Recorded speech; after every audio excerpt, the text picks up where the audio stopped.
C'est parti pour ce dernier match de la 23e journée de l'Ikimoli Star League. Cesson en blanc face à Paris qui va évoluer bien sûr en bleu. Deux équipes invaincues à domicile pour Cesson depuis le début de la saison. Invaincu toujours pour Paris qui a gagné ses 22 premiers matchs. Les Parisiens évidemment favoris de cette passée dans ce match. Une première feinte et derrière avec le jeu du bras pour le premier but de cette rencontre des Cessonnais tranchants. Donc Sylvain au relais pour servir Robin Molinier qui a pu s'avancer contre derrière Deloïm Prandi. Mathieu Gréby qui est mal retombé. C'est le dos. À la et pour la première fois du match. Et écoutez bien les garçons, la première des choses, on est au contact. Vincent Gérard, il a 50% d'arrêt. Il a 5 sur 11, on est au contact. On a toutes les situations. À 6 contre 6, arrêtez de faire rentrer. Mettez d'abord pivot 1-2 avec de l'écartement. Et après, vous pouvez faire glisser. Mais si on les écarte pas, on les resserre.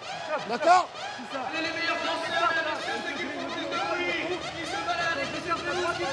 Un petit peu de facilité. Hein, et alors, comme ça, c'était une balle de tennis. Regardez, ensuite, avec une vitesse supersonique plus 3. C'est évidemment le plus gros écart pour les Parisiens. Exactement, ça fait 6-4. Quelques minutes, c'est beaucoup plus compliqué. Les deux briefs derrière. Le tir au-dessus de Matteo. Attention, la pression n'est pas. Denis, La partie, il reste 24 secondes dans cette première période.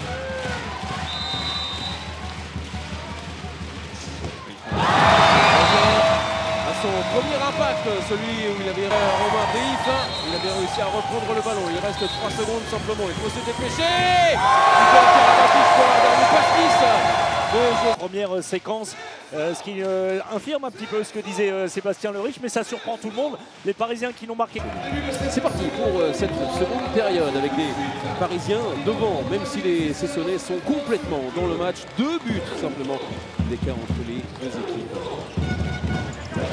Premier bal, premier Sipchak. Seconde, géré, infériorité numérique avant retour.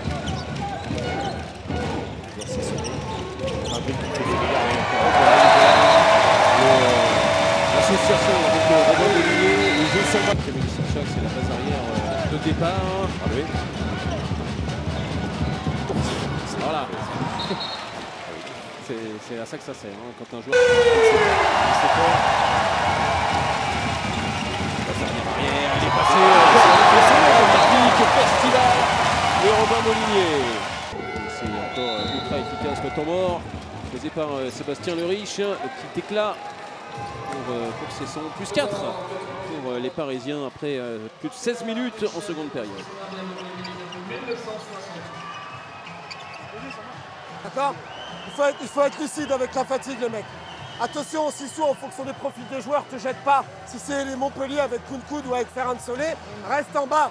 Ils attendent que ça pour jouer extérieur. Le public aussi, en donnant le ballon au laiton, avant de repartir tout seul avec Camille Sipchak. Et voilà le but numéro 30. On n'a pas réussi ce pari-là. Romain Brief, allez, peut-être pour l'ancien Parisien encore. Une fois, c'est au-dessus du but, on va en rester là. Coup 7 pour Paris, ça s'impose. Le plus gros écart de la rencontre pour terminer pour les Parisiens. 30 à 23 donc pour Paris après une vaillante résistance. Les Cessonnais qui doivent s'avouer vaincus. 23 victoires en 23 matchs donc pour Paris qui continue son bilan parfait. Le coup d'arrêt bien sûr à domicile pour les Cessonnais qui auront bataillé pendant 3 quarts d'heure avec les Parisiens avant de s'incliner.